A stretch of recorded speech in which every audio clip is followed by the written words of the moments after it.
Bueno, hola a todos, yo soy Luis Paisal, bienvenidos de nuevo a mi canal y hoy contamos con un invitado muy especial. Él es Carlos Argaver, antropólogo social y cultural, que tiene un canal de YouTube con el mismo nombre, donde pues trata temas sobre antropología, guerra de sexos, revoluciones sexuales, redes sociales, masculinidad, etc. Y nada, y le traje al canal precisamente para hablar sobre este tipo de cosas, ¿no? Entonces, bueno, antes que nada, decirle, ya se lo dije antes de empezar a grabar, pero se lo voy a volver a repetir, que muchas gracias por aceptar mi invitación y que estamos deseosos, bueno, yo el primero, de escucharte. Pues gracias a ti por la invitación y vamos allá. Exacto. Bien, quería empezar pues un poco esta entrevista con un fragmento, ¿no?, del Manifiesto Comunista de Marx y Engels, que sería el siguiente.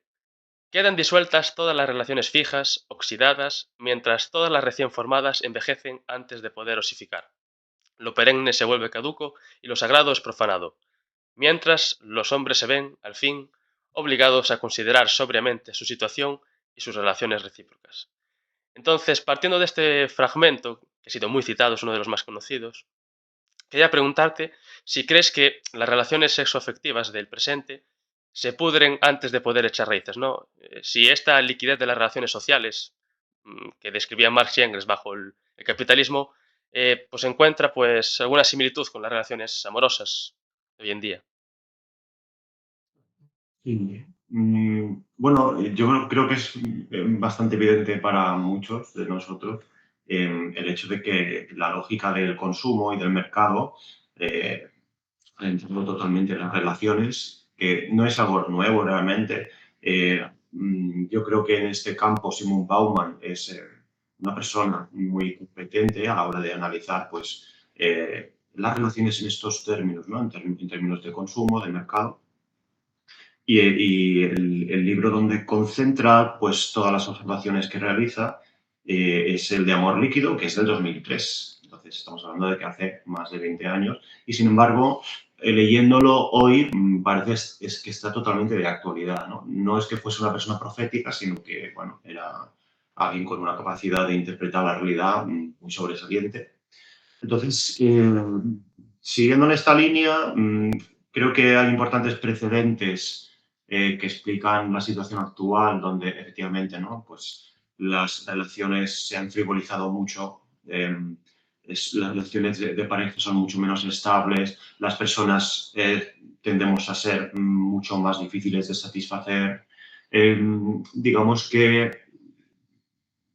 las relaciones tienen una importancia central en nuestra vida, pero en plural y no necesariamente en singular. Es decir, Ujú, que tenemos un gran interés por relacionarnos en red ujú, y en la medida en la que queremos preservar esa red que en muchas ocasiones es horizontal, mm, eso no nos permite del todo profundizar tanto en ciertas relaciones, en las relaciones románticas, como quizá antes sí que ocurría. ujú, Porque no queremos estar lo suficiente, o sea, no queremos estar lo suficientemente anudados a una relación, a pesar de que las buscamos ujú, incansablemente, porque nuestro deseo es poder desligarnos en cuanto lo digamos, ¿no? ujú, Sí, teniendo en cuenta este caldo de cultivo que hace décadas que se está gestando, introducimos pues, todo lo que es el shock tecnológico que supone la infraestructura digital que nos ofrecen las redes sociales, las aplicaciones de citas, que muchas veces las redes sociales son una extensión de estas aplicaciones de citas, pues nos encontramos con que las relaciones se han visto totalmente trastocadas, ¿no? Y esto no es una experiencia mía, yo cuando el contenido que hago nunca proyecto mis experiencias, pero quiero decir que hay diferentes indicadores que sugieren o constatan que hay unos cambios muy evidentes. sí. Porque se podría decir que de alguna u otra manera existiría como no sé si un miedo al compromiso actualmente, en contraposición con antaño, que era lo que se buscaba a lo mejor. Sí, a ver, es que claro, son diferentes Claro. inconvenientes, pero uno de ellos con los que nos encontramos es un miedo al compromiso, porque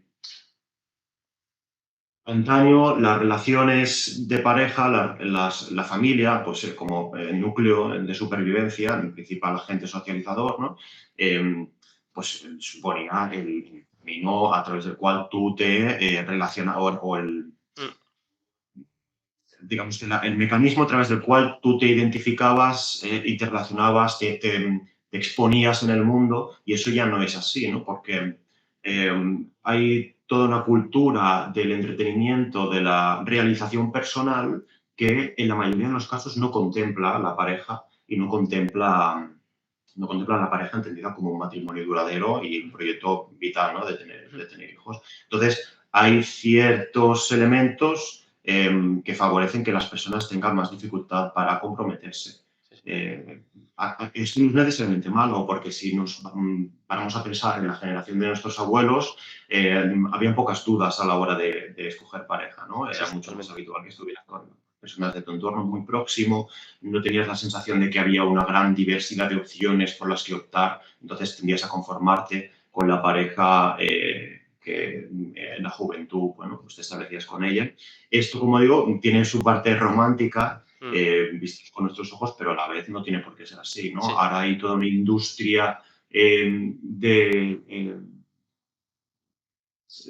digamos, de teoría, de herramientas, ¿no? Para que las parejas funcionen mejor en cuanto a terapias de pareja o psicólogos que son tienen grandes bestsellers sobre cómo hacer que tu pareja funcione y que tu vida amorosa sea gratificante, y antes eso pues no lo teníamos, ujú, pero también nuestros abuelos no tenían habilidades sociales, claro, grandes habilidades sociales que ahora se venden como que son los recursos que necesitas para que tu pareja funcione, y eso no tenía por qué ser bueno necesariamente, porque como mm, sabemos, pues sobre todo las mujeres, en caso de que tuvieses la mala suerte de que tu pareja fuese un maltratador o sí, coartase tu libertad, tenías pocas ujú. opciones.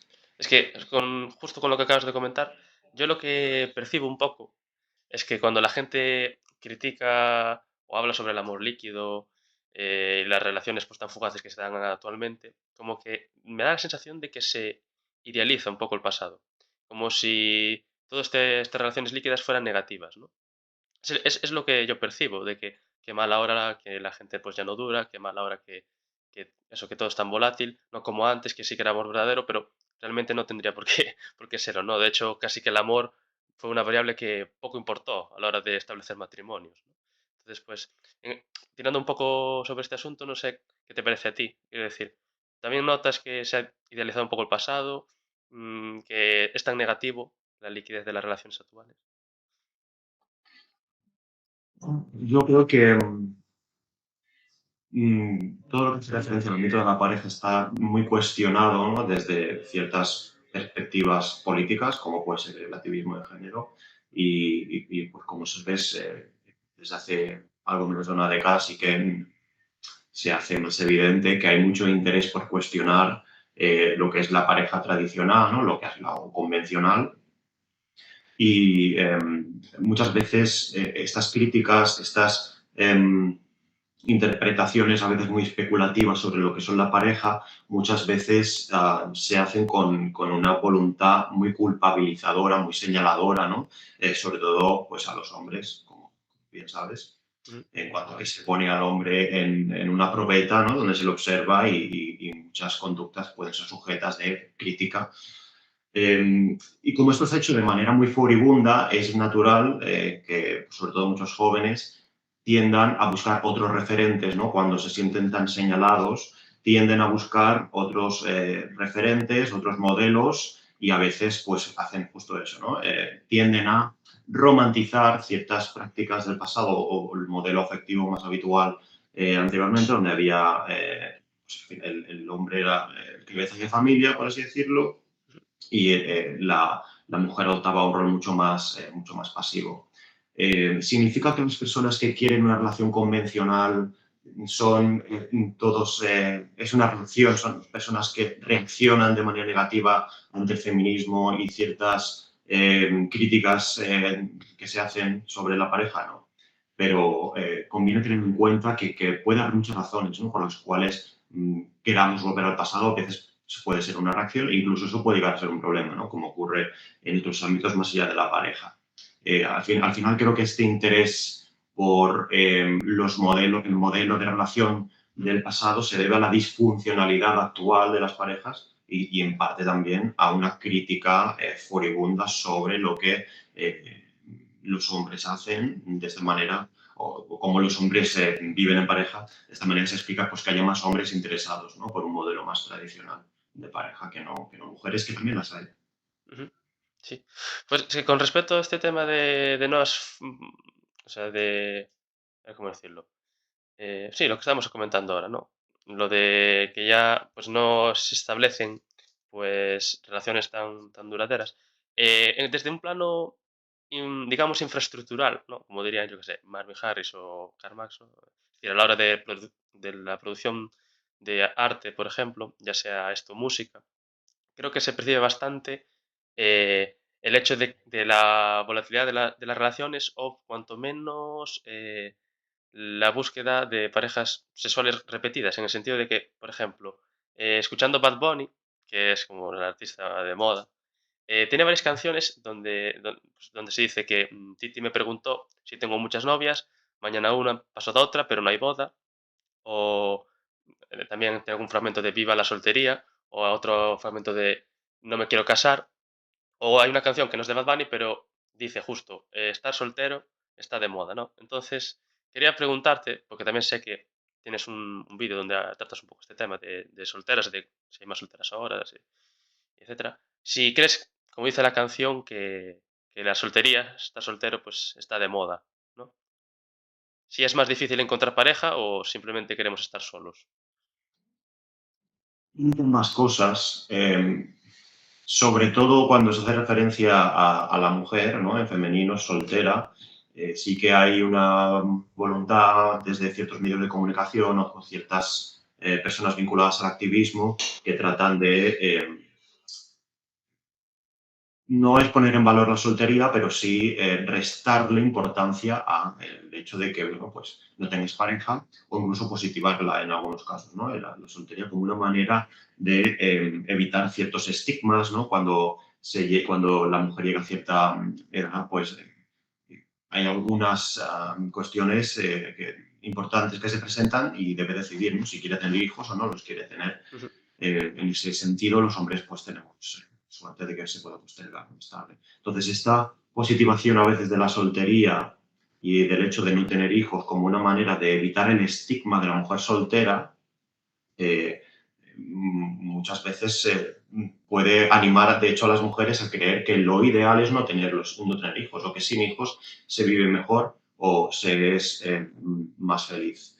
Pero, en cualquier caso, creo que sí que hay algunos agentes que inducen a las personas, aunque no es necesariamente su intención, a permanecer en la soltería. Y luego, efectivamente, hay una dificultad a la hora de encontrar pareja. También creo que hay personas que acaban siendo presas de cierta disonancia cognitiva, ¿no? Yo tengo una dificultad de encontrar pareja, pero me fijo en cuáles son los beneficios de no tenerla, incluso llego a asumir que lo que realmente quiero es no tenerla.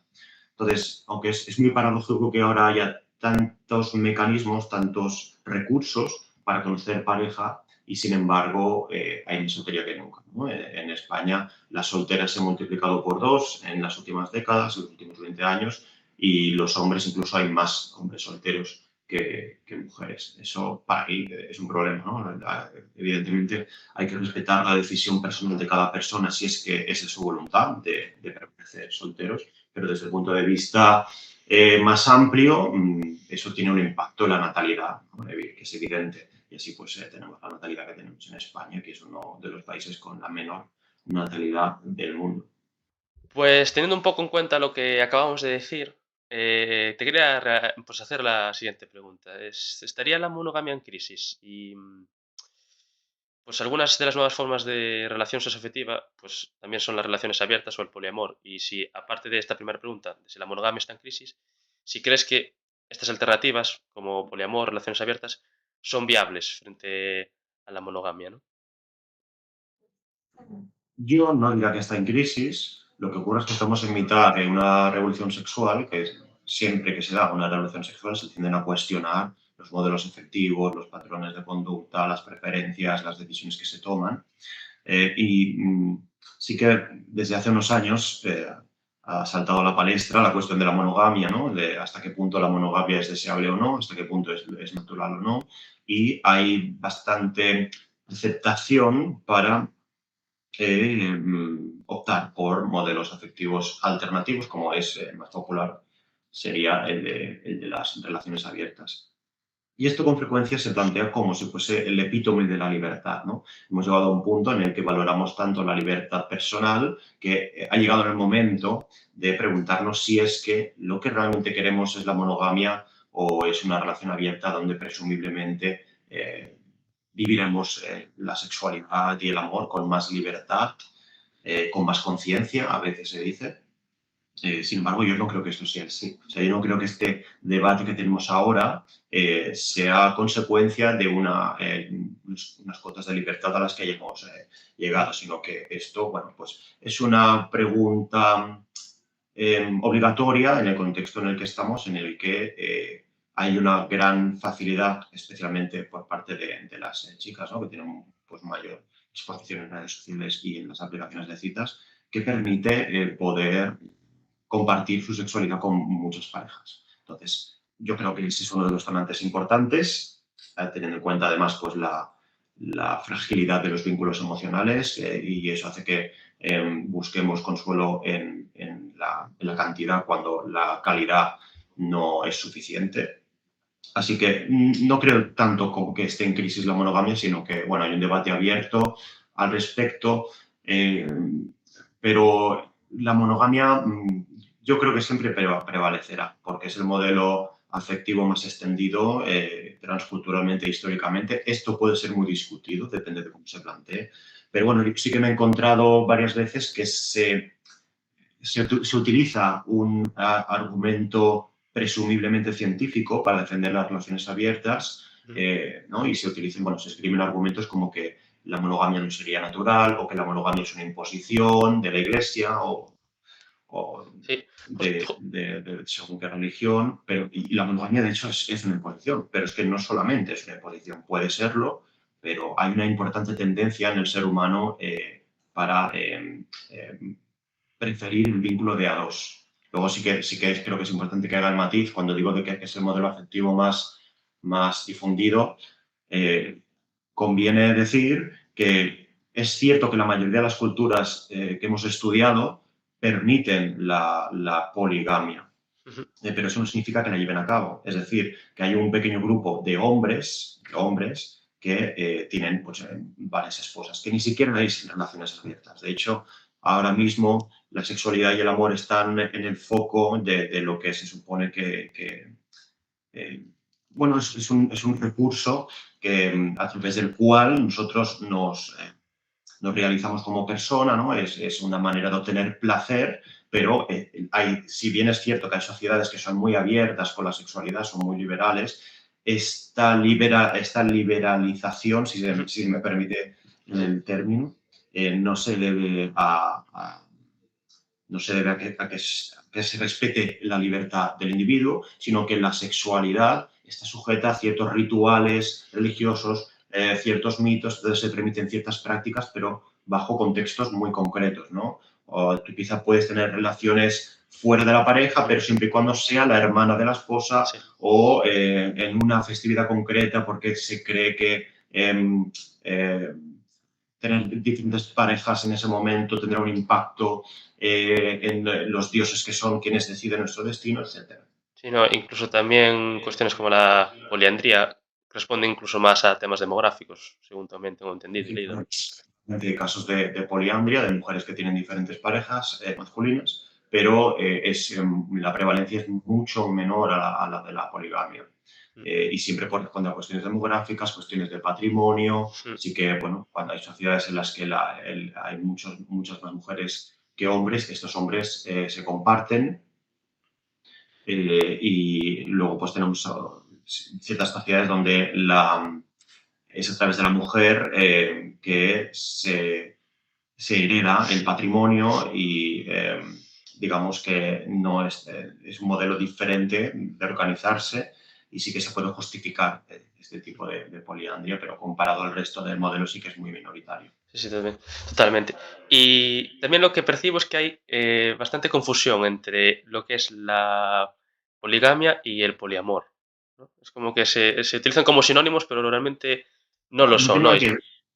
Es que es muy curioso porque a veces se trata de abordar de una manera científica la cuestión de la monogamia para introducir formato de relaciones abiertas o poliamor como un modelo más deseable o como mínimo como un modelo válido y se tiende a, o sea, bueno, como es el caso de la gata de Schrödinger, que hizo un vídeo cuestionando la monogamia, pero en ningún momento habló de poligamia, ¿no? Lo cuestionaba la monogamia, eh, planteaba si es que la monogamia era nuestro modelo afectivo por antonomasia o hay otros modelos que son más compatibles con nuestros deseos o nuestra tendencia, pero no mencionaba la poligamia, cuando después de la monogamia lo más extendido ampliamente es la poligamia. Entonces, ¿queremos rechazar a la monogamia? Bueno, pues inmediatamente después está la poligamia, que es, pues como hemos dicho, un hombre con diferentes esposas. Yo puedo ser un poco duro cuando analizo estos fenómenos, pero sí que creo que es importante mmm, que quede claro que, bueno, yo respeto el derecho personal de todo el mundo para decidir qué es lo que quiere hacer con su vida y para probar lo que desee. De hecho, sí creo que hay parejas que tienen este modelo de relaciones abiertas, que consiguen que funcione, pero yo creo que por lo general es muy complicado. Yo creo que ya mantener una relación convencional monógama ya es muy complicado y el abrir una relación supone tener que enfrentarse a nuevos retos, supone tener que llegar a acuerdos donde no siempre ambos tendremos la misma visión, supone exponer la pareja a los riesgos evidentes de que en una relación casual que tú mantengas fuera de la pareja o tu pareja hay una vinculación emocional que amenace al vínculo principal, la constante renegociación de los acuerdos y los matices puede dañar a la relación con tu pareja. Realmente es muy complicado. Incluso aunque, aunque, aunque ambos estén de acuerdo en probar otros modelos como es el de las relaciones abiertas, los celos siguen presentes, que no es una cuestión de posesión, sino que, como sabemos, pues los celos tienen una función biológica, ¿no? Evolutiva, porque la relación de pareja y la sexualidad pues están vinculadas a la procreación y tú no, o sea, desde el punto de vista evolutivo no te conviene que tu pareja tenga relaciones con tus hombres por cuestiones obvias. Sí, sí. Es que cuando hablamos de este tipo de cuestiones, así como pues cualquier aspecto acerca del comportamiento humano, como que siempre predominan dos visiones, que son un poco antagónicas, ¿no? Están como el constructivismo más radical, los sociologismos, y por otro lado los, digamos, biologicismos, ¿no? Entonces, pues se dice que no, realmente la monogamia es una construcción social, por naturaleza el hombre es, y la mujer, pues, digamos, poligámica, bueno, o como se quiere decir, poliamorosa, y los celos también sería una construcción social, pero por otro lado también tendríamos pues, a personas que defienden que no, que la monogamia pues a lo mejor tiene raíces eso, evolutivas, etcétera. Y quería saber si podías explayarte un poco sobre aquello que decía Helen Fisher, a lo mejor con respecto a la monogamia, de que el ser humano sería un monógamo secuencial, ¿no? O serial, podría ser. Sí, secuencial o serial suelen utilizarse ambos términos que al final pues es lo mismo. Claro, frente a el fracaso de las relaciones de pareja, pues es inevitable preguntarse si es que el modelo actual ya no es válido o qué es lo que tendríamos que cambiar. Entonces, pues como hemos explicado, la monogamia se cuestiona y ese cuestionamiento descansa en muchas ocasiones en determinados datos, como es la cantidad de divorcios que hay, ¿no? Entonces, supuestamente, si es que más de la mitad de los matrimonios, o incluso una amplia mayoría, vamos a decir, no se rompen en algún momento, eso pues eso determina que la monogamia pues no funciona, ¿no? Entonces, lo que los antropólogos tratan de explicar es que tenemos una tendencia hacia la monogamia, en que sí es verdad que la sexualidad humana tiene una gran capacidad adaptativa a las circunstancias y por eso ahí existen otros modelos, como comentado. Ujú, Si bien eso es así, lo habitual es que bueno, haya un importante porcentaje de matrimonios que se disuelvan y sin más, simplemente estas personas que se han desvinculado rehacen su vida y se emparejan con nuevas parejas. Eso es la monogamia serial, es decir, pues la mayoría de las personas son monógamas, tienen una relación de pareja y cuando ésta se rompe, pues inician otra relación de pareja y no hay más drama. Yo creo que el tema del cristianismo es muy socorrido para explicar muchas dinámicas actuales en forma de crítica, y en este caso no vence, pero en parte esta visión catastrofista sobre lo que supone un divorcio se debe precisamente a que el cristianismo sacraliza el matrimonio. Es verdad que no es la única religión que lo hace, pero cuando nos casamos, presumiblemente tenemos la intención de mantener la pareja para siempre. Y si esta pareja se rompe, entendemos que ha sido un matrimonio fracasado. Entonces, continuando con esta lógica, si la mayoría de las parejas acaban en fracaso, es que no hay que emparejarse o hay que emparejarse de otra manera. Yo lo que vengo a decir que esta lógica es errónea. No, lo que nos caracteriza como ser humano es el vínculo de a dos y la necesidad y la facilidad de rehacer nuestra vida afectiva, nuestra vida de pareja, cuando simplemente la pareja se rompe, y esto hay que vivirlo con naturalidad. No es una cuestión de poder tratarlo frívolamente, de bueno, yo me caso y lo que dure duró y yo voy con la idea de que el matrimonio tarde o temprano se va a romper y luego buscar otra pareja. No tiene por qué ser así. Es posible, de hecho, que el amor dure toda una vida, que está bastante avalado científicamente. No es sencillo, pero efectivamente es así. Por lo tanto, bueno, sí que hay que ver esta cuestión pues, con cierta sobriedad y aunque yo haga este razonamiento, no quiero decir que la alta tasa de divorcio no sea un problema. ¿Cómo no? España somos uno de los países que juega la Champions League del divorcio y hay una gran prevalencia del divorcio. Que, bueno, eso es todo un tema, ¿no? También es muy interesante cómo ciertos datos se utilizan desde una posición u otra, a veces para defender lo contrario, o desde posiciones muchas veces enfrentadas, ¿no? Desde una parte del feminismo muy liberal respecto al sexo, se utilizan el tanto de la gran tasa de divorcio para abrirle la puerta a otros modelos efectivos que se consideran desde esta posición mucho más libres, mucho más justos o mucho más deseables.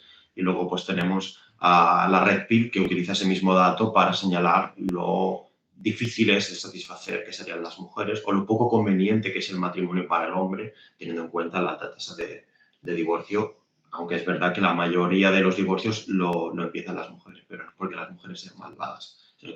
Debajo de este dato, no sé si te interesa que continúe por aquí, pero detrás de este dato hay muchas cosas que conviene interpretar. No es una cuestión de que las mujeres pues cuando aparezca una persona sensiblemente más deseable que su pareja, pues le peguen la patada y se vean que las relaciones humanas no funcionan así, no sé que seas un psicólogo. Claro, totalmente.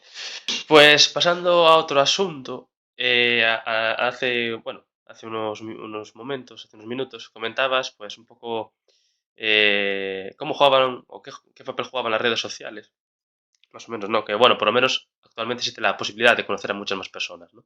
Que antaño. Y quería preguntarte un poco acerca de esto, ¿no? ¿Qué papel tendrían las redes sociales en la configuración de las relaciones de pareja o sexoafectivas del presente? Conviene tener en cuenta que nuestro cerebro, que ha evolucionado en un contexto paleolítico, está preparado para mantener un máximo aproximadamente de 150 relaciones a la vez, ¿no? Podemos decir que podemos llegar a tener 150 amigos, pero no más. Entonces, ¿son las redes sociales malas? No, pero es fácil darse cuenta de que un animal que está preparado para relacionarse con un máximo de 150 personas de manera simultánea, si le ofreces un recurso que le permite conectarse con miles de personas, claro, pues esto tiene un impacto en las dinámicas sociales que es inevitable, no necesariamente malo, pero bueno, puede ser así. Entonces, ¿qué implicación, qué impacto tienen las redes sociales en las relaciones de pareja? Pues múltiples. Hay cosas muy evidentes, como quizás al final las redes sociales nosotros mostramos un estilo de vida determinado o qué tan fantástica es mi pareja con la que viajo aquí y allá, y eso no solamente respecto a la pareja, sino que todo lo que hace referencia al estilo de vida pues tiene un impacto en nosotros, ¿no? Porque tenemos una visión sesgada de la vida de los demás y no podemos evitar realizar esta comparación constante sobre qué es lo que hacen y qué es lo que tienen los demás y qué es lo que tengo yo. Y eso incluye a la pareja y qué pareja tengo y qué comparto y qué estilo de vida tengo con esa pareja. Esto es muy evidente.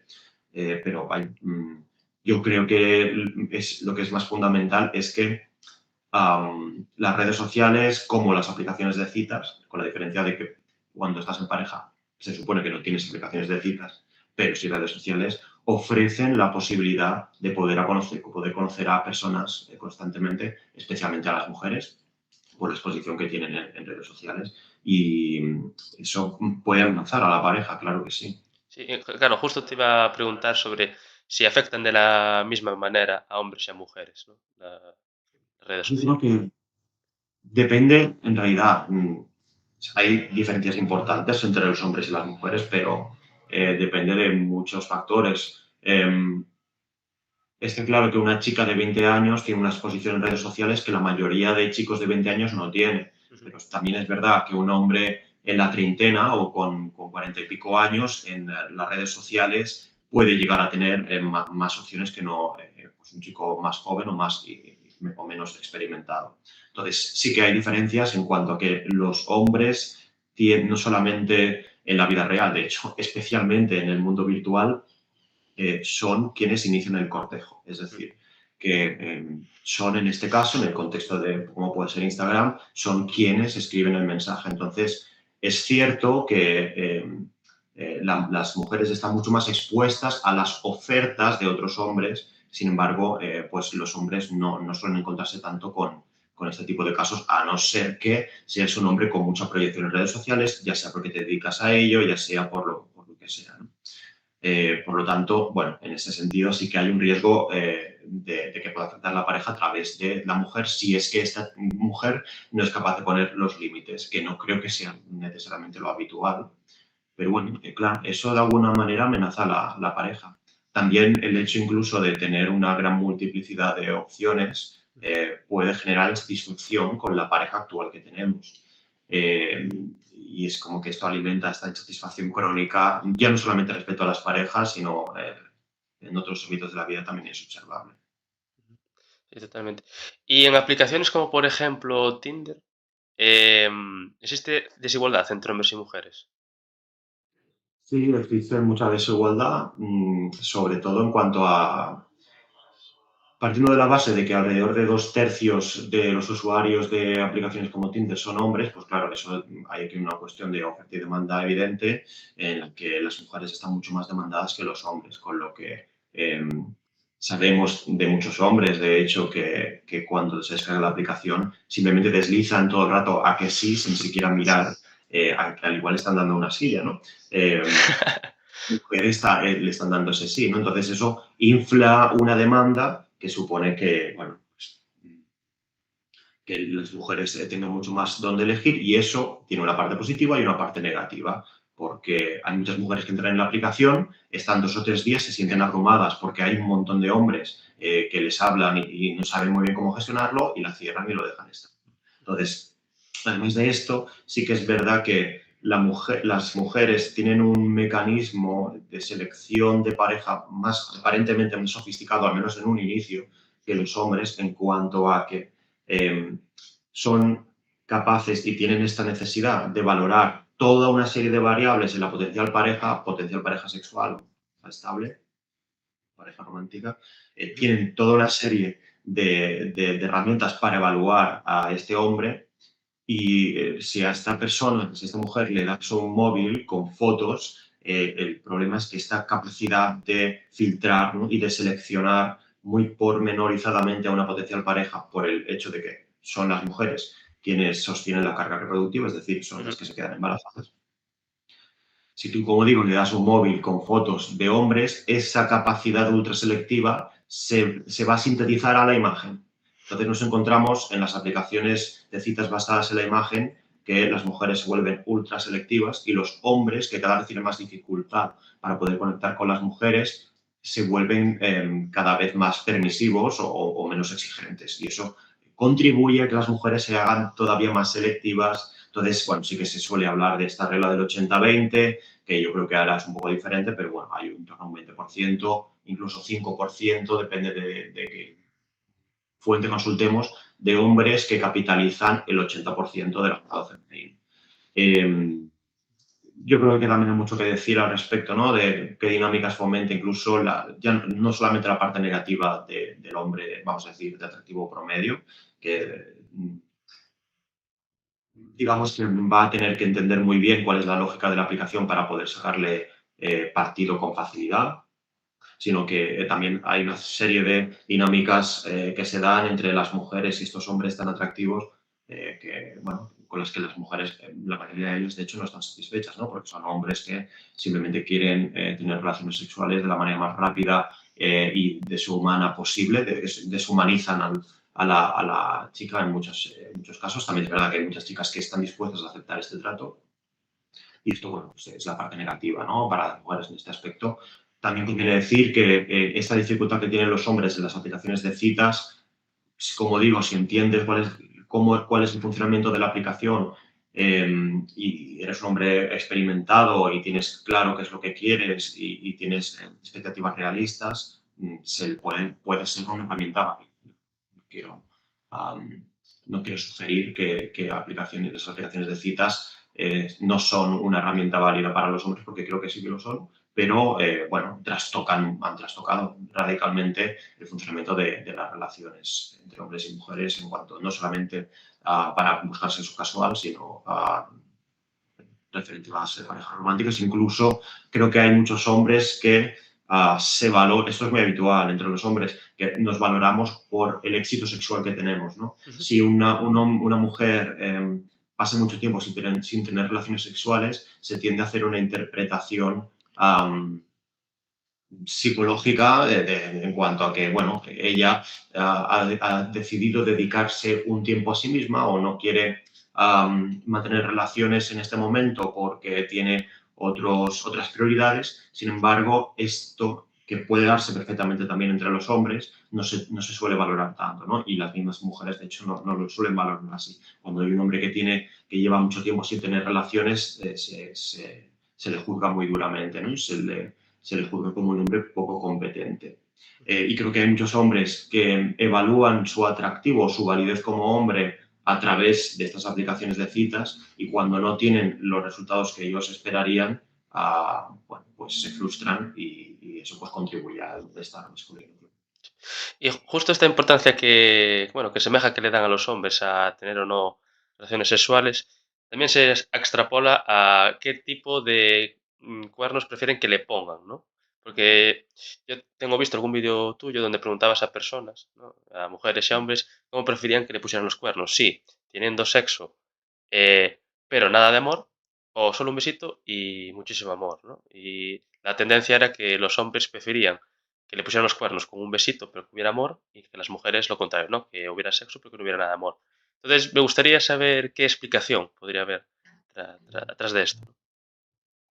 La explicación es que, como decíamos, las mujeres tienen la carga reproductiva y como hombre no puedes permitirte que tu pareja tenga relaciones fuera de la pareja porque corre el riesgo de que se quede embarazada de alguien que no eres tú. Entonces puedes encontrarte con que estás dedicando tu tiempo y tus recursos a una descendencia que no es tuya. Por lo tanto, presumiblemente el hombre tendría más dificultad para aceptar ese tipo de desliz que no la mujer, porque al final que el hombre tenga relaciones sexuales con una mujer, Ujú. no sea ella, no tiene estas implicaciones. Puede tener otras, pero estas no las tiene. Sin embargo, lo que sí que le preocupa más a las mujeres en general es que haya una vinculación emocional entre su pareja y esta tercera persona y no tanto las relaciones sexuales, porque eso amenaza a la pareja en cuanto a que hay un riesgo a que esta tercera persona sustituya a la pareja. Y es muy curioso porque eh, la concepción sobre lo que es la infidelidad varía mucho según la cultura y es curioso porque hay muchas japonesas, de hecho, que consideran que No es una infidelidad el tener relaciones sexuales con una prostituta, es decir, que tu marido tenga relaciones sexuales con una prostituta, precisamente porque es una relación muy impersonal, pero sin embargo sí que consideran que es una infidelidad que tu marido vaya al karaoke con otra mujer. Eso Ujú, sí que es una infidelidad porque hay una vinculación emocional ujú. y una complicidad que preocupa, que amenace o que reemplace a la pareja. Ostras. Claro, pues justo hablando sobre este tema, sobre las variaciones en la consideración de qué es cuernos o no, a nivel pues de países, de culturas, etcétera, parece ser que también está habiendo como variaciones en un propio país, ¿no? Como puede ser España, porque justo hace un mes el diario.es publicó un artículo donde se mencionaba que más del 60% de los españoles considera que intercambiar mensajes subidos de tono con alguien que no es su pareja es infidelidad, ¿no? Y además, pues una declaración de una de las chicas entrevistadas en ese artículo pues era el siguiente. Decía, para mí una infidelidad es que le recomiendo un libro y que se lo lea.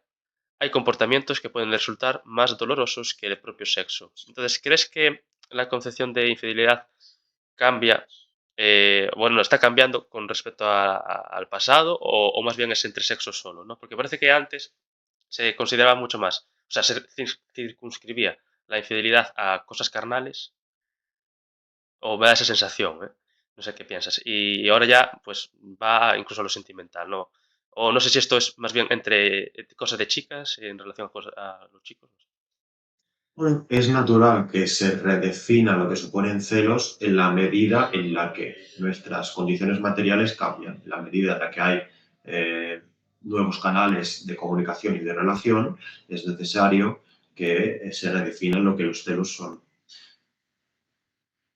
No hace mucho leí sobre un grupo de psicólogos que debatían sobre la posibilidad de que el tener sexo a través de Internet, a través de una webcam, ¿no? Pues este tipo de portales de chicas que se dedican a ello, ¿no? A tener, eh, escribir y verse a través de la pantalla con un cliente, si es que esto era una infidelidad o no. Claro, este debate se tiene ahora o desde hace unos años, Ujú, porque antes este escenario pues sencillamente no ocurría, por lo tanto es necesario, ¿no? sí, Y se llegó a la conclusión de, llegar a la conclusión de hecho de que no era una infidelidad, pero sí que era una falta de respeto, ¿no? Luego también una vivencia muy personal de lo que tú consideras que es una, cuando acaba la falta de respeto y cuando empieza la infidelidad.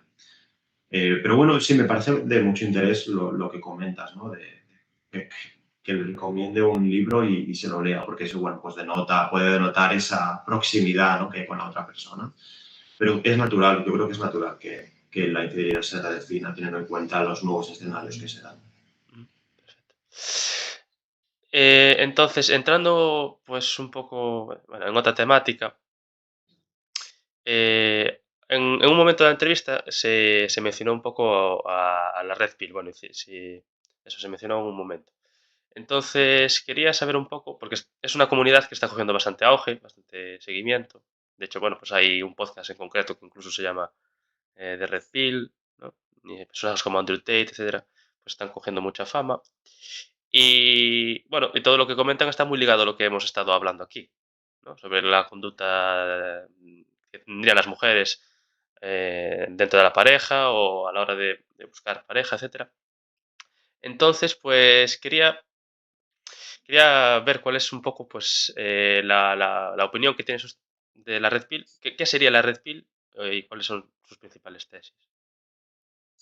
Sí, pues la Red Pill es una comunidad de Internet eh, representada mayoritariamente por hombres, lo podemos decir así, que comparte una visión y un criterio sobre lo que las relaciones y, lo que son, y las mujeres son. Entonces, el concepto de Red Pill se plantea como una metáfora de la película de Matrix. Se recurre a este recurso de la pastilla en la que se te ofrecen dos pastillas, la píldora roja y la píldora azul, de manera que la píldora azul representa pues, toda una serie de mitos y de creencias falsas, pero ampliamente compartidas por la población sobre lo que las relaciones son, y la pastilla roja supone conocer cuál es la verdad incómoda de lo que las relaciones y particularmente las mujeres son. Entonces, yo creo que La Red Pill hace una serie de valoraciones que, bueno, tratan de apoyarse en la ciencia, pero lo hacen de una manera muy sesgada. Al final solamente recogen los datos que contribuyen a que su relato prevalezca o se desarrolle en las líneas en las que ellos desean que se desarrolle. No creo que todo lo que se hace o se dice en la Red Pill sea malo. Creo que ciertos planteamientos de la Red Pill pueden ayudar a algunos hombres jóvenes inocentes, Ujú. pero también los pueden llevar pueden condicionar terriblemente a sus relaciones, ¿no? Por lo tanto, es un riesgo y creo que muchos de sus planteamientos deben ser refutados o como mínimo problematizados y animar a las personas que tienden a asumir estos planteamientos como verdaderos a que los discutan, ¿no? Y los pongan en duda. Algunos de los planteamientos más habituales dentro de la Red Pill sería que las mujeres generalmente buscan hombres que estén por encima de su propio nivel de atractivo físico, que las mujeres son difíciles de mantener satisfechas en relaciones de pareja, que el mercado sexual está muy descompensado, cosa que tiene una parte de verdad, que la naturaleza de la mujer se caracteriza pues, por la superficialidad, por el interés por lo material, por el engaño y otra serie de falacias, ¿no? En esta línea, que el matrimonio moderno solamente beneficia a la mujer por la asimetría legal que hay y por ciertas dinámicas sociales que se dan dentro de la pareja. Este planteamiento descansa sobre estos datos que comentábamos antes de un alta tasa de divorcio y generalmente iniciados por las mujeres.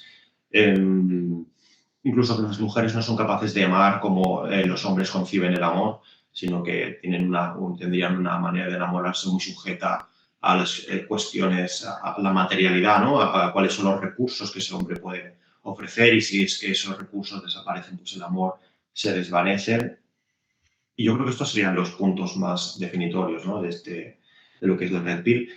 Como he dicho, no creo que todos los puntos de la Red Pill sean falaces, pero claro, un chico de 18 años que se enfrenta a las relaciones con las mujeres partiendo de estos planteamientos, bueno, pues podemos tener un problema, ¿no? Desde puede favorecer que este hombre acabe siendo misógino, Ujú. tú valores que las mujeres son superficiales y su amor está sujeto a lo material y en cuanto aparezca una pareja sensiblemente mejor que tú te va a abandonar y bueno, la verdad es que eso te está posicionando, Ujú. te está situando, ¿no? Sobre cómo te vas a relacionar con ellas. Ujú. Sí que, bueno, sí que hay algunos datos que suele utilizar la Red Pill que se tienen que problematizar, pero a mí mismo incluso el hecho de establecer un diálogo con ellos pues me ha ayudado, ¿no? A conocer no solamente el fenómeno como tal y su visión, sino a que en ocasiones pues, bueno, me han compartido información que yo desconocía y que muchas veces pues, me encuentro con que no contextualizan bien, ¿no? Cuando se habla, por ejemplo, de que la mayoría de las mujeres son quienes inician en la lectura, claro, conviene tener en cuenta que los hombres cuando se establecen en pareja, y especialmente cuando se casan, tienden a olvidar sus relaciones con los demás. Entonces, tienden a focalizar sus relaciones en una persona, en la pareja, y esta pareja supone el principal apoyo emocional. Entonces, las mujeres no hacen eso, las mujeres sí que tienden a mantener simultáneamente sus relaciones de amistad, a pesar de que estén en pareja o se casen, y los hombres pues no lo suelen hacer.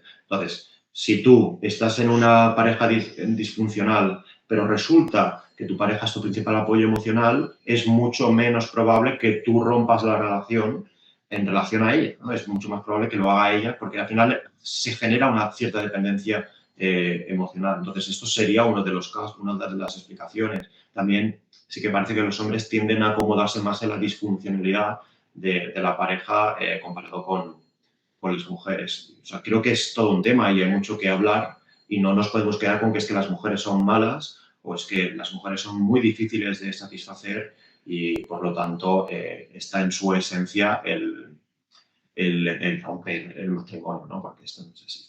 Ujú.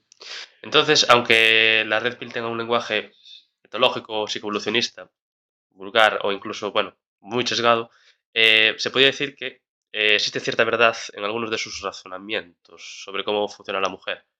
o cómo se comporta. Claro, es que al final, como es una comunidad de Internet donde no es una organización, no hay una organización realmente en esta comunidad, ni más allá de pequeños grupúsculos que sí que incluso ¿no? que escriben sus manifiestos, como pueden ser los MGTOW o determinados grupos de MGTOW, porque luego también entre ellos se llevan mal muchas veces. Eh, entonces, como es un grupo que no está organizado, a la vez el concepto de red pill se utiliza para muchas cosas. Ujú. Se utiliza para hacer este tipo de valoraciones sobre lo que las relaciones son, pero luego hay un podcast que se llama Red Pill, que no es representativo de la red pill necesariamente, o sí, eso ya queda a juicio de cada persona. Luego hay un documental que se llama La Red Pill, de Red Pill, Ujú. que habla sobre el feminismo, o sea que realmente no guarda poca relación con lo que la red pill es. Por lo tanto, cuesta mucho decir categóricamente cuáles son las Claro. cosas en las que la red pill pues, tiene cierta razón o no la tiene. Pero bueno, porque muchas veces cuesta mucho delimitar qué es la red pill y qué no lo es, ¿no? Pero sí que hay algunas valoraciones que ha hecho la red pill que más tarde la academia ha recogido, ¿no? Hasta no hace poco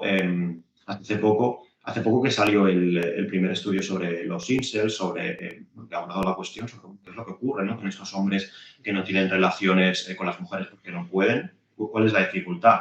Ujú. Y claro, yo creo que esto no se hubiese abordado si previamente no hubiese habido una comunidad en Internet que difundiese pues, las vivencias de los hombres que tienen esta dificultad ¿no? para tener pareja y que cuando se ha tratado los medios de comunicación se hace para estigmatizarlos y para señalar que son personas peligrosas porque han habido efectivamente pues, que ha habido casos de hombres que se han vuelto asesinos en serie como una manera de, bueno, como a consecuencia de esta gran frustración que sienten con la vida por no poder relacionarse con las mujeres. Pero lo que es cierto es que estas personas generalmente si son peligrosas para alguien, para ellos mismos. Porque, lamentablemente muchos hombres que se ven en esa situación pues o se autolesionan o acaban con su vida. Entonces, en ese aspecto, la Red Pill, pues bueno, creo que ha generado debates que yo creo que es demasiado tarde, pero después de la academia han recogido y todavía creo que queda mucho creo que queda mucho por hacer, la verdad. Pero en cualquier caso, es importante advertir sobre los riesgos que supone, ¿no? Sobre todo para los hombres jóvenes e impresionables. De hecho, bueno, tengo un vídeo, como sabrás, donde hablo sobre un suscriptor que estuvo toda una serie de años de su vida, un suscriptor bastante joven, toda una serie de años de su vida después de romper con su pareja sin tener relaciones con mujeres, precisamente porque encontró la Red Pill, la comunidad MGTOW y digamos que encontró unas razones por las cuales su pareja no había funcionado y llegó a la conclusión de que las mujeres no valían la pena, ¿no? Que al final eso te da una perspectiva sobre lo que las relaciones son, que es cómoda hasta cierto punto también porque tiende a restar Mm. responsabilidad a ti, ¿no? Como hombre o como persona, es igual, Claro. sobre lo que tú has hecho, lo que has dejado de hacer y es muy fácil cuando sean los discursos que nos restan responsabilidad sobre nuestros fracasos y nos ofrecen una interpretación del mundo que justifica nuestro fracaso, pues es muy cómodo y es muy fácil de comprar y como sabrás, pues hay algunos movimientos análogos a este que comparten estas lógicas. Yo no soy responsable de lo que me ocurre, sino el mundo es un lugar hostil e injusto y por eso yo me siento Mm. dañado o sea, salgo damnificado. Mm. A lo mejor en esto reside un poco el éxito que tiene, ¿no? O sea, es mejor pensar que mi relación ha ido mal, no por un aspecto disfuncional o porque yo no sea, no lo haya, yo qué sé, lo he hecho de la mejor manera posible, sino que es porque la mujer es ibistofílica o cosas por el estilo, ¿no? Que es un poco la explicación que da o que le he leído a Daniel Alarcón.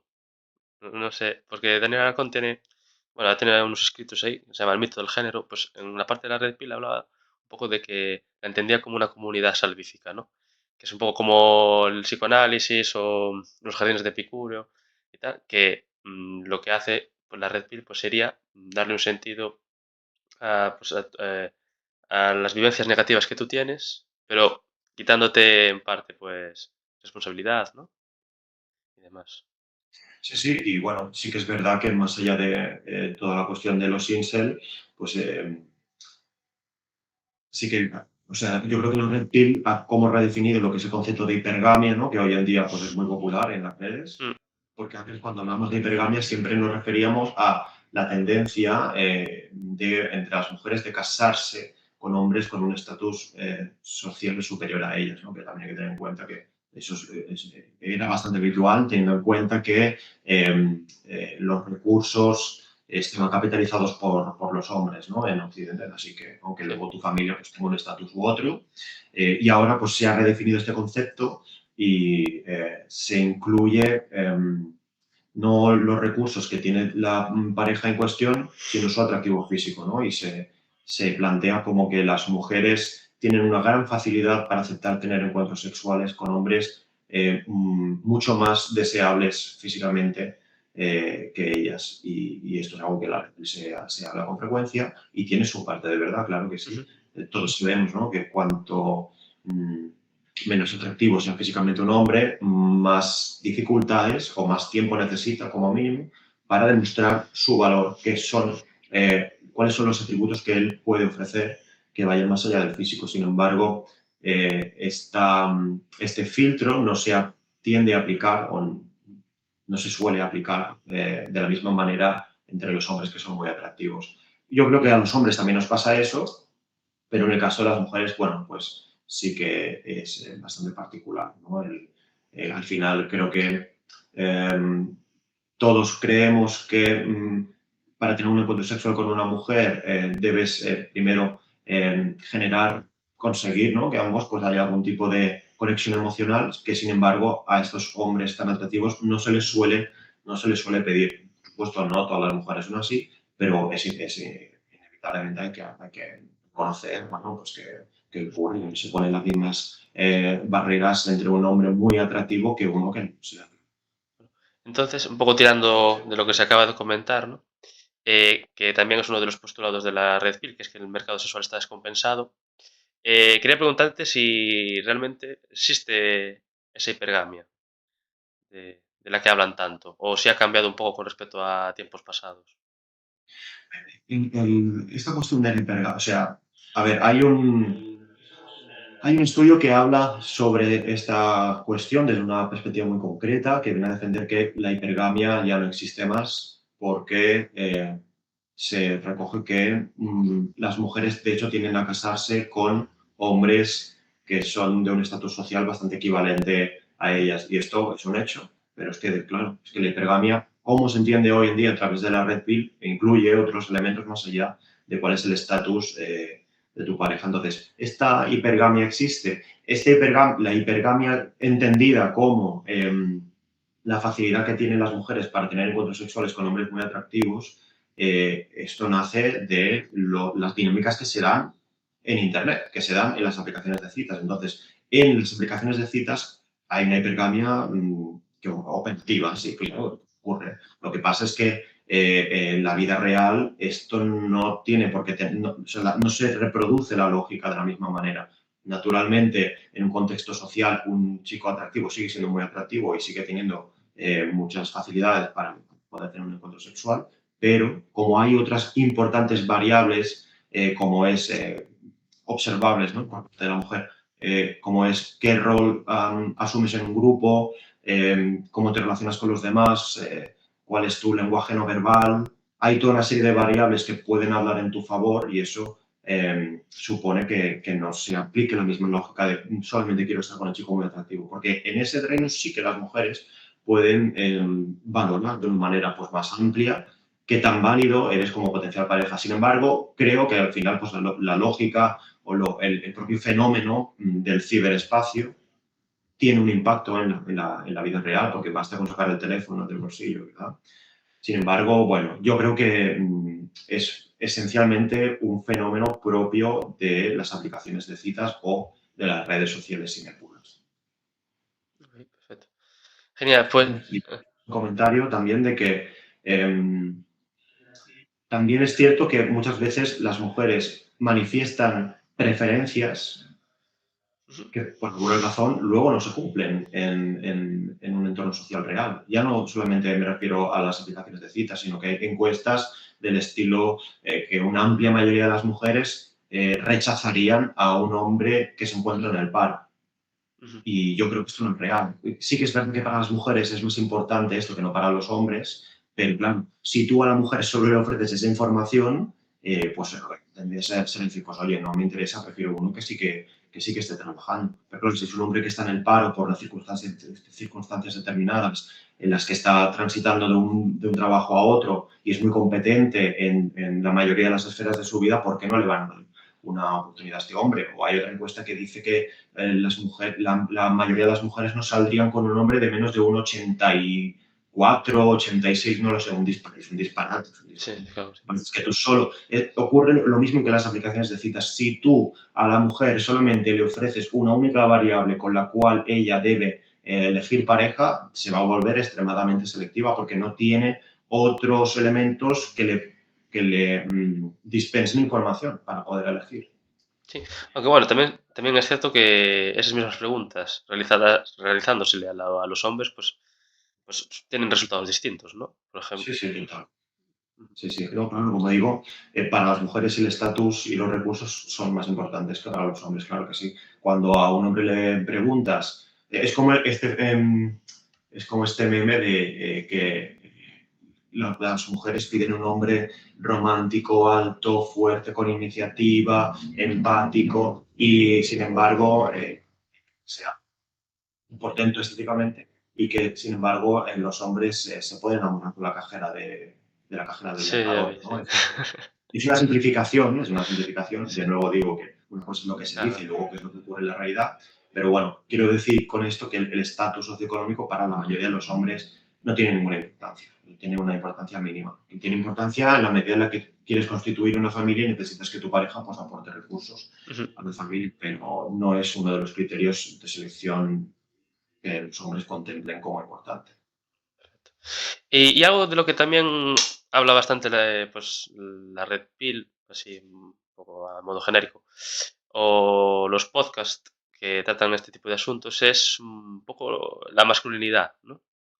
Parece que está como de moda también ahora hablar de la masculinidad, no solo por parte de instituciones Sí. gubernamentales, sino eso, pues en Twitter, en muchos podcasts, etcétera. Y quería pues preguntarte, para empezar a hablar un poco sobre la masculinidad, ¿qué es la masculinidad? Más de la masculinidad yo la tengo bastante dejada de banda, de lado, la verdad. Ujú. Porque sí que es verdad que cuando yo me interesé directamente por esto, era un espacio que no existía, no se hablaba de masculinidad, solo se hablaba desde el activismo de género y se hacían unas valoraciones pues, que ya conocemos, ¿no? Entendiendo la masculinidad como algo eminentemente o inherentemente tóxico o problemático. Y bueno, pues había que escarbar mucho para encontrar algo positivo en la masculinidad a la hora de buscar pues, bibliografía del tipo que sea. Sin embargo, ahora vamos a decir que está de moda, también porque es natural, ¿no? Cuando hay un cuestionamiento tan directo sobre lo que la masculinidad es, pues hay personas que tratan de buscar explicaciones alternativas. Tenemos un paper que señala que, de hecho, que los hombres que crecen bajo la creencia de que la masculinidad es algo negativo o algo tóxico tienen importantes problemas de autoestima. Entonces, es necesario que haya una esta multiplicidad quizá ¿no? de definiciones en lo que la masculinidad es ahora y eso explica pues, que haya muchos canales de YouTube que aborden la cuestión, que hayan, sobre todo en Twitter, hay muchos hilos que es muy popular este perfil de, sobre todo en inglés, ¿no? 5 cosas que debes saber si quieres ser un hombre que valga la pena, no sé qué. Se vincula muchas veces con el estoicismo, que yo lo he hecho también en algunas ocasiones, pero es muy popular ahora. Entonces, ¿qué es la masculinidad? Yo estoy muy influido por el libro de David de Gilmour, de Hacerse hombre, donde David de Gilmour propone que la masculinidad, parafraseándolo un poco, sería como la tendencia de los hombres a desarrollar competencias que les permitan ser buenos protegiendo, procreando y, vale, no me acuerdo de la tercera, ¿no? Proveyendo, ¿no? Proveyendo, correcto, sí, sí. Entonces, es una definición de masculinidad muy sencilla la que nos podemos asir y a partir de aquí pues, podemos construir lo que gustemos. Yo no tengo una definición propia de las masculinidades, pero yo sí que lo entiendo como una tendencia entre los hombres y como un músculo que se debe ir ejercitando para evitar, pues, para evitar que, que se estabilice o que deje de tener entidad, ¿no? Por así decirlo. Cuando se habla de masculinidad frágil como algo que se puede quebrar, no, yo creo que es algo que se puede ejercitar y que puede estar más presente o puede estarlo.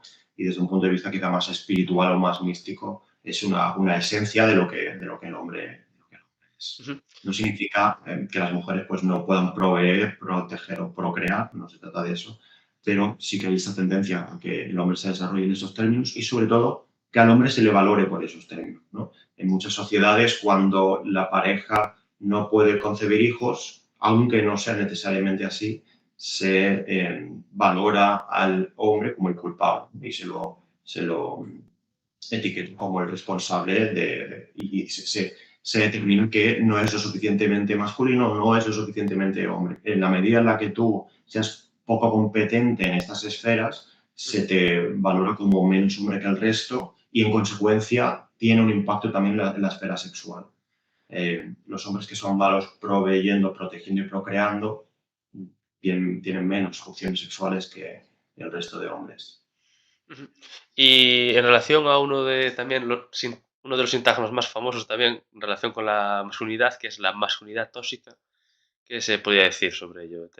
¿Tiene sentido esta frase? Yo cuando empecé a leer el libro de David de Gilmour, empecé a leer a la vez otro libro, que no sé de hecho si se titula así, de hecho, Masculinidad Tóxica, creo que sí, escrito por un periodista argentino, porque yo quería abordar la cuestión de la manera pues, más holística y bueno, vamos a ver las Ujú. diferentes visiones sobre lo que la masculinidad es. Y este libro de masculinidad tóxica lo tuve que abandonar porque realmente no era capaz de ofrecer no había ninguna definición sobre lo que la masculinidad es, que eso es fundamental. Si tú estás escribiendo un libro sobre el fenómeno, como mínimo tenemos que definirlo, ¿no? Pues no había ninguna definición. Y lo que me pareció más particular, es el hecho de que este libro citaba al libro de David de Gilmour sacado totalmente de contexto hasta el punto de que defendía exactamente lo contrario de lo que David de Gilmour defiende en su libro, citándolo. Es un despropósito absoluto. Entonces, es muy difícil para mí determinar qué es la masculinidad tóxica porque creo que se utiliza como un recurso de emergencia muy habitual ante una conducta del hombre que sea indeseable, pues rompas el cristal y acuda a la masculinidad tóxica.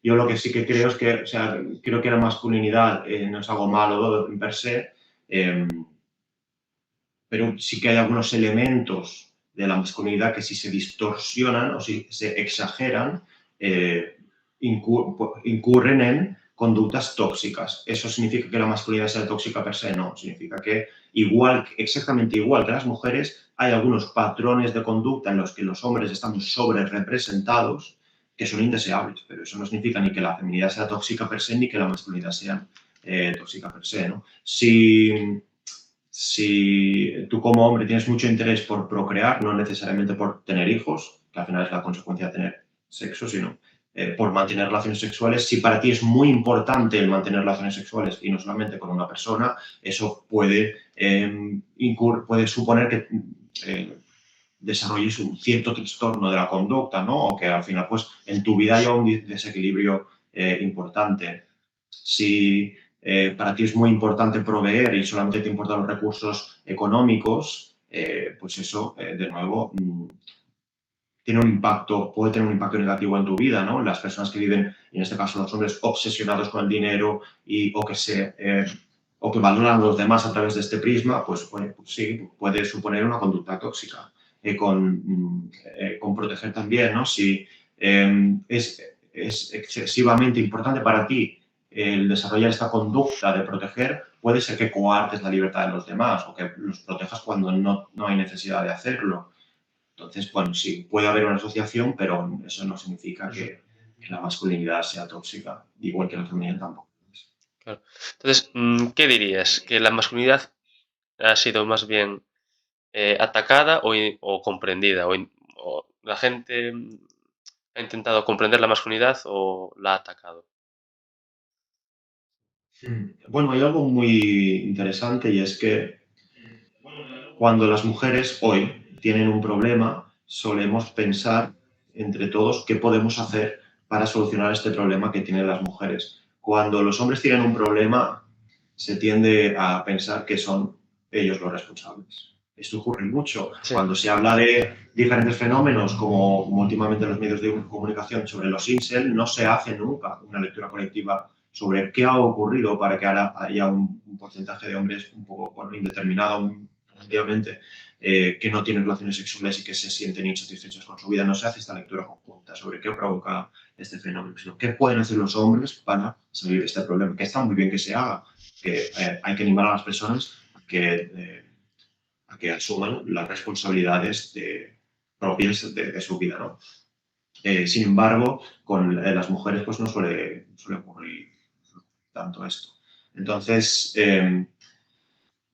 creo que no sé. O sea, creo que la masculinidad tiene una importancia en este contexto en cuanto a que también a los hombres se nos valora por lo independientes o dependientes que somos. Entonces hay una tendencia a que, de hecho, sí, los hombres nos hacemos cargo de nuestras cosas y que esto, pues, parte positiva y otra negativa, como está claro. Eh, pero no, yo creo que todavía no hemos llegado a un consenso amplio sobre lo que la masculinidad es realmente, más allá de fuera pues, de la academia. Eh, y tradicionalmente quizá se apelaba a la masculinidad mm, para fijar determinados comportamientos o para presionar incluso a los hombres en cuanto a que tienes que casarte, tener hijos, tienes que ser el hombre, tienes que ser la persona que aporte los recursos económicos a la familia. Entonces simplemente se asumía como algo que debe ser así y ya está, y no se reflexionaba sobre ello. Y ahora se reflexiona, en los últimos años, se ha reflexionado sobre ello, pero precisamente buscándole las costuras, ¿no? No como algo que no se ha animado a los hombres a ser masculinos para asumir las responsabilidades propias de su vida, sino que se entiende la masculinidad como un problema. Entonces, son cuestiones que no se cuestionaban en absoluto y ahora se cuestionan ampliamente, tanto para encontrar como para hacer esta valoración negativa de lo que la masculinidad es, como para animar a los hombres a veces a responsabilizarse de sus vidas y a veces a comprar un curso de trading. Entonces, es una batalla abierta, ¿no? totalmente. Entonces, invirtiendo un poco la frase de Simone de Beauvoir de que mujer no se nace, sino que se hace, se podría decir que el hombre también se hace. Sí, de hecho, una diferencia importante entre la masculinidad y la feminidad es que eh, se tiende a pensar en la mayoría de las sociedades en que la mujer llega a serlo, ya no hablando de cuestiones sociales, sino llega a serlo con la menarca, con la primera menstruación. Entonces, eso ocurre con los hombres. Es muy, muy habitual, incluso depende de con qué ojos miremos, podríamos encontrarlo también en nuestra sociedad, los ritos de paso a la masculinidad. O sea, las mujeres no tienen que pisar un rito de paso a la feminidad. Puede haber algo más o menos análogo, pero no nada muy claro. Sin embargo, sí que es muy habitual que haya determinados ritos de paso entre los hombres en sociedades, sobre todo sociedades en estado, cazadores-recolectores, sociedades agrícolas, en la que el hombre, bueno, pues debe cazar solo a un gran herbívoro por su cuenta o debe marcharse del poblado 2 meses y sobrevivir por sí mismo. O sea, debe mostrar su competencia. Sin embargo, las mujeres, no, porque las mujeres, visto desde un punto de vista reproductivo, el hecho de que se queden embarazadas ya supone un importante bien, es un recurso vital, ¿no? En una sociedad. En cambio, los hombres son prescindibles en la medida en la que no son competentes. A la mujer no se le exige, ancestralmente no se le ha exigido eso, se le ha exigido otras cosas, también se le exige que sea buena madre y que dé a luz a tantos hijos como sea necesario y que asuma las tareas propias de una mujer, ¿no? En el ámbito de la familia. pero yo creo que esa es la diferencia más evidente entre la Ujú. masculinidad y la feminidad. Perfecto. Pues bueno, concluyendo con esta parte sobre la masculinidad, también junto con hombres que pregonan la masculinidad, etcétera, cogieron fuerza pues ciertos perfiles, ¿no? En redes sociales dedicados a subir contenido sobre formas de vida tradicional, como puede ser la Stradwife, ¿no? Sí. Entonces, ¿crees que los jóvenes estarían presentando un giro conservador? Sí, hay varios indicadores de que es así. Sí, sí. Especialmente los hombres. Sí que vemos eh, las estadísticas que recogen cómo se sitúan políticamente hombres y mujeres, en Occidente especialmente.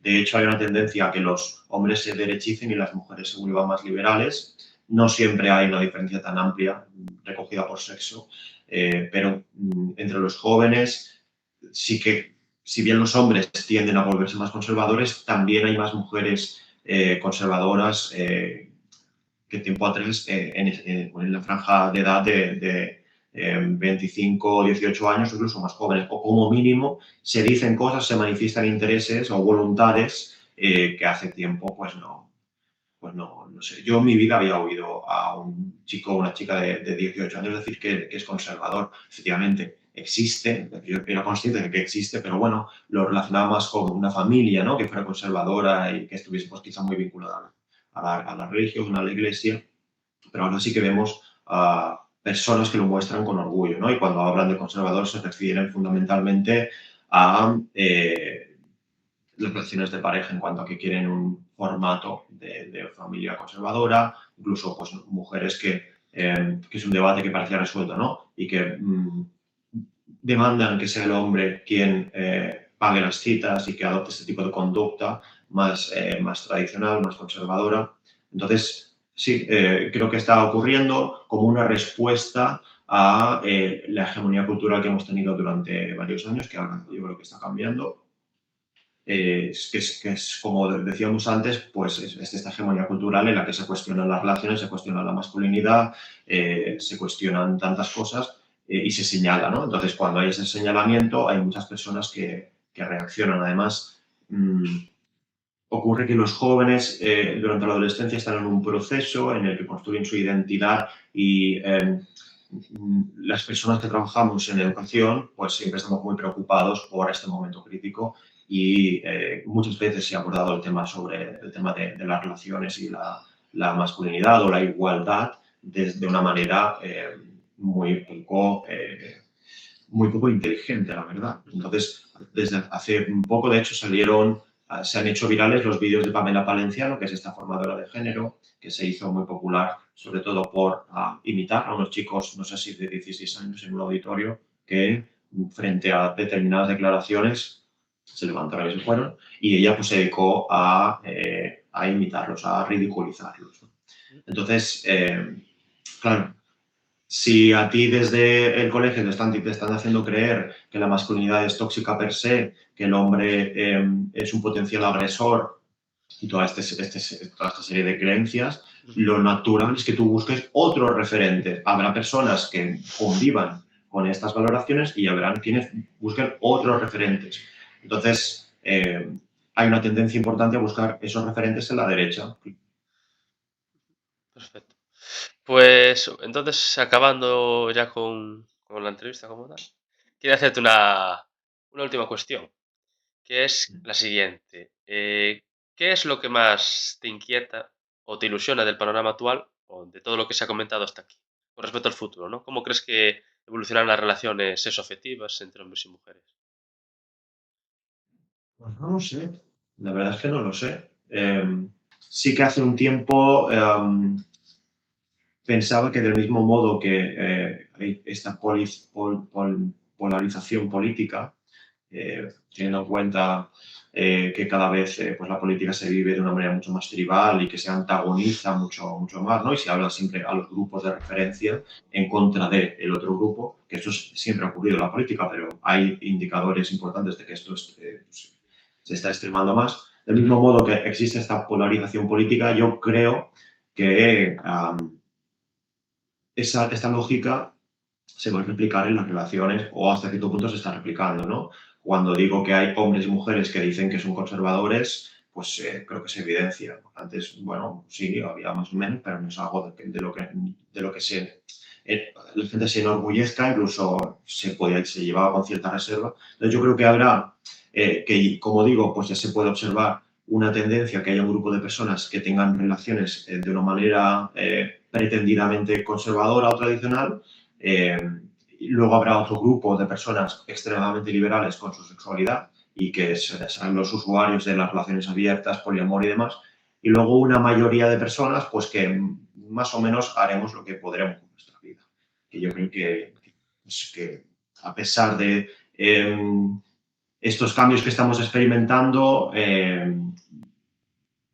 una amplia mayoría de personas que no quiere complicarse mucho la vida, que quiere estar satisfecho con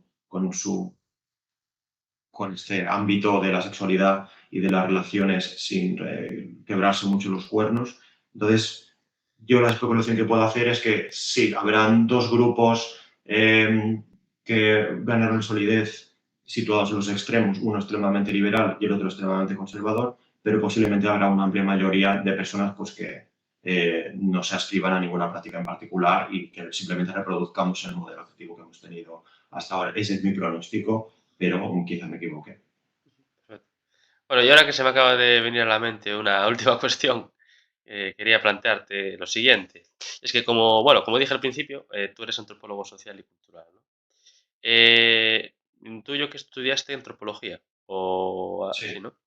Y quería preguntarte si a la hora de estudiarla, ¿notaste alguna carencia con respecto a ciertas teorías de corte, digamos, yo que sé, psicoevolucionista, por ejemplo, que no estaban en el temario de las clases? Quiero decir, ¿cómo era los contenidos que se veían en la carrera? ¿Eran constructivistas todos?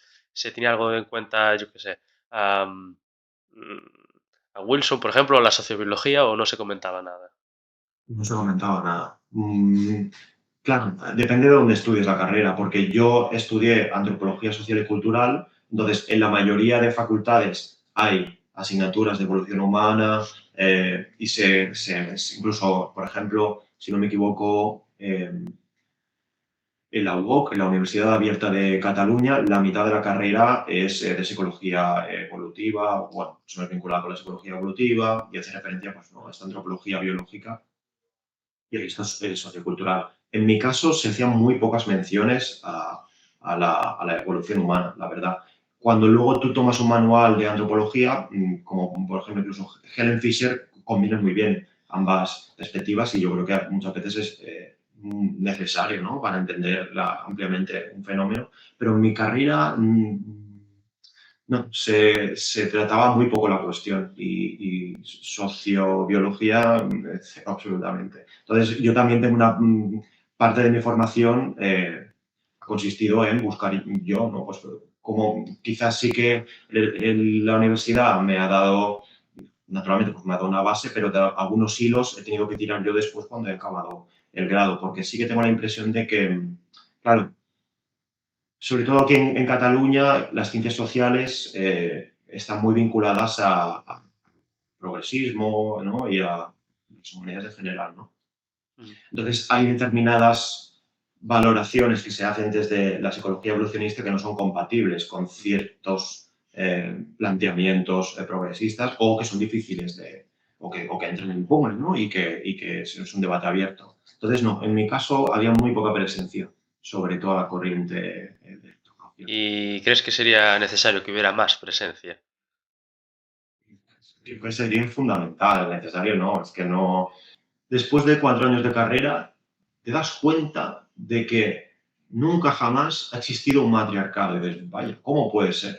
Claro, la antropología social no puede ofrecer ninguna respuesta sobre ello si nos limitamos simplemente a la información que nosotros recogemos de los informantes, las diferentes comunidades, podemos especular, pero no hay ninguna explicación concluyente. Y si tú como antropólogo solamente te formas en la antropología social, llegas a esta conclusión sin ninguna respuesta y crees que simplemente es algo que ha sido fruto de la casualidad. Y eso es una estupidez. Entonces, para poder entender este fenómeno necesitas que haya otra visión, en este caso de la evolución humana, que explique o como mínimo especule, ¿no? Pero que ofrezca algún argumento sólido por el cual no han existido matriarcados, ¿no? Y hay que entender que el estatus socioeconómico es mucho más importante para el hombre que para la mujer, porque los hombres que tienen éxito en la esfera material tienen éxito en la esfera sexual, teniendo en cuenta que, bueno, pues todo lo que hace referencia a la carga reproductiva que tiene la mujer y que ella está en una situación de vulnerabilidad cuando está embarazada y no se puede valer ampliamente sola por sí misma, necesita asistencia.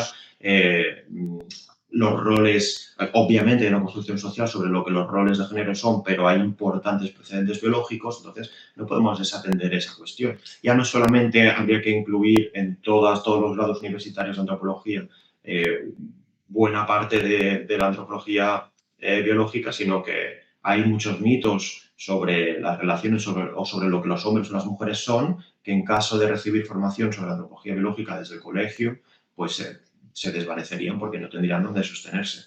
Ujú, sí. Es que realmente yo percibo pues que se tienen diferentes consideraciones sobre mismos enunciados en función del contexto, de quien lo diga, ¿no? Porque en las facultades de sociología y de antropología como que existe bastante biofobia. De la misma manera que existe pues en las facultades a lo mejor de biología, etcétera, cierta sociofobia, por así decirlo, ¿no? Entonces, a mí me resulta bastante interesante y gracioso que no tengan ningún problema en, en escuchar e incluso pues decir, ah, pues estoy de acuerdo contigo. A cuando hay pues transexuales que dicen, "Buah, estoy tomando pues, hormonación cruzada, tal, empecé el proceso y yo cuando antes era mujer, pues no tenía tanta libido como ahora desde que tomo testosterona, estoy flipando, tal. Y ahí no hay acusaciones de usted es un reduccionista biológico de la conducta humana, no sé qué, etcétera. Mm. Entonces, Sí, es curioso. De hecho, yo, ahora que lo dices, recuerdo leer un ensayo en la carrera sobre una antropóloga que decía que debíamos evitar que la biología y la medicina nos escriba las ciencias sociales. Y es como, no, señora, no debemos evitar nada. Lo que tenemos que hacer es atender los fenómenos que nos interesan y tratar de explicarlos con todas las herramientas que tengamos a nuestra disposición. ujú, Pero lo que no podemos hacer es entrar en pugna con la biología porque no quiero que me quiten mi campo de estudio, ¿no? Los filósofos, que es una disciplina un poco parasitaria, ¿no? De que al final, pues, la filosofía siempre tiene que hablar de religión, o filosofía de la religión, de filosofía de la educación, filosofía de la economía. Pero bueno, a ver, digamos que ahora vivimos, o sea, la antropología floreció en el siglo XIX con las sociedades coloniales ujú, y ahora pues eso no está. Entonces estamos en este momento en el que hay un terreno en disputa entre sociólogos, filósofos, antropólogos para explicar fenómenos de la actualidad y pues igual que los filósofos se han reinventado o están como buscan nuevos sujetos de estudio o de reflexión, la antropología sí debe hacer lo mismo. Lo que no puede hacer es ponerle vallas al campo, ¿no? Y evitar que se utilicen argumentos de tipo biológico, genético, médico, evolutivo, para explicar fenómenos sociales. Yo entiendo que no se puede reducir ciertos fenómenos sociales a cuestiones biológicas, ¿no? Faltaría más. Y de hecho creo mucho en todo lo que estoy explicando. Yo, de hecho, sí que tengo una parte en mi canal que utilizo pues, argumentos de antropología biológica, pero lo que yo explico es algo eminentemente social, ¿no? Y sobre todo, para mí las condiciones materiales son esenciales para explicar los cambios que hemos experimentado. Entonces, yo trato de servirme de todas las ópticas posibles, ¿no? De cuál es la óptica social, cuál es la óptica propia de la biología y sobre todo cuáles son las condiciones materiales que hacen ujú. posible los fenómenos que yo quiero abordar. No tiene ningún sentido decir, no, contigo no quiero saber nada de ti, no quiero que tú hagas mi trabajo, porque es que no se trata de eso, es que es fundamental que se aborden ciertos fenómenos, ¿no? Desde una óptica multidisciplinar. Sí, sí, totalmente. Y también es cierto que según qué fenómeno se quiera estudiar, parece que el proceder sociológico se para de repente, ¿no? Porque siempre se dice que, por ejemplo, que el yo es una construcción social que no digo que esto sea falso, ¿eh? De hecho, me parece que es así, que existe la heterodeterminación, que no hay un yo interior, sino que, bueno, todo este tipo de cosas, ¿no? Pero de repente aparece una persona que dice que ella se siente de una determinada manera, ¿no? Y parece que la labor sociológica se para y dice, claro, se siente así, tiene que ser así, ¿no? Entonces, me da la sensación de que en este tipo de casos se nota mucho cómo los valores no Sí. epistémicos, por así decirlo, pues confrontan contra los epistémicos, ¿no? Y como, por ejemplo, el caso del fenómeno de la transexualidad, como que ha roto un montón de... vamos, es un fenómeno que la sociología tiene una deuda con él y tiene que estudiar y entonces pues eso me da la sensación de que parece ser que incluso están asumiendo pues ciertos postulados eh, biologicistas, ¿no? Que te dicen, no, todo es social, pero esto, bueno, esto no voy a... Sí, es muy interesante. Recuerdo tener este debate en la universidad, de hecho, es decir, si entendemos que el género es una construcción puramente social, una imposición en el peor de los casos, ¿por qué existe el fenómeno de la transexualidad? Es decir, si tú cuando naces se te asigna un género y se te educa de acuerdo a ese género, yo no digo que no haya expectativas depositadas en un género u otro, porque es evidente que es así, pero bueno, si a ti se te educa de acuerdo a un género desde que naces, el fenómeno de la transexualidad no tendría ningún sentido. Claro, ¿Me explico? Porque si los hombres y las mujeres son fruto de la socialización, no tendría sentido que alguien que ha sido socializado como mujer de pronto diga que se siente hombre. Eso denota que hay alguna cuestión que trasciende lo social que explica el fenómeno. Yo creo que ahora nos encontramos con mucha transfobia realmente. Igual suena extraño que no sé si esperabas este comentario, pero creo que es así y en parte es por cómo se ha problematizado toda la claro. cuestión de la transexualidad y a veces la importancia que se le ha dado a ciertas cosas. Yo o sea, no quiero como frivolizar con ello porque me preocupa el hecho de que haya un gran aumento de la transexualidad en niños o jóvenes, sobre todo mujeres, que se han multiplicado. Pues, hay datos que son un disparate, ¿no? Que habla de un 7000% o una Sí, sí, cosa en así. Cataluña en concreto, ¿no? Entonces, a mí eso me preocupa, pero al final yo no soy puramente esencialista en cuanto a que yo nunca voy a reconocer que una mujer transexual no es una mujer, si socialmente, o sea, yo creo que se le puede considerar socialmente como una mujer, que no tiene por qué haber problema con ello, aunque biológicamente no lo sea y no pasa nada por decir que no es una mujer biológica. Lo que pasa es que socialmente se le puede reconocer como tal en la medida en la que hay personas transexuales que no aprecias que son transexuales hasta que ellas te lo hacen saber, ¿no? Entonces yo creo que no tendría que haber problema con ello, eh, teniendo en cuenta además que hay muchas sociedades donde la transexualidad es una realidad, ¿no? Que eso sí que ocurre.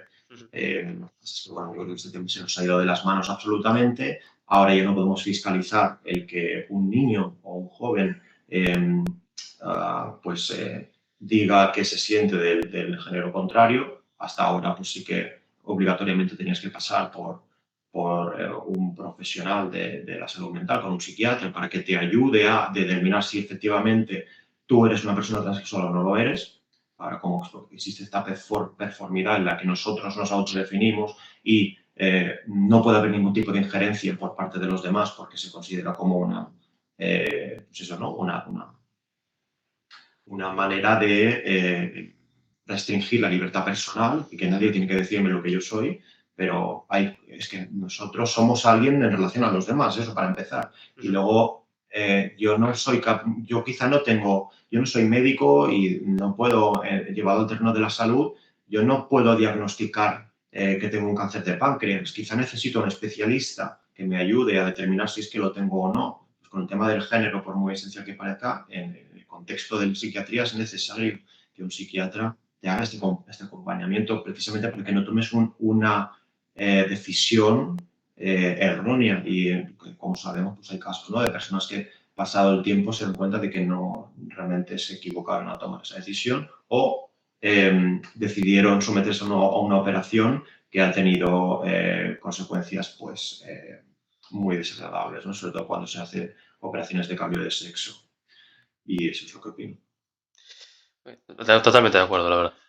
Y nada, pues con esto llegamos al final, así que nada, agradecerte de nuevo que has pues estado aquí, parte de tu tiempo lo hayas destinado a esta entrevista y nada, pues eso, que muchas gracias.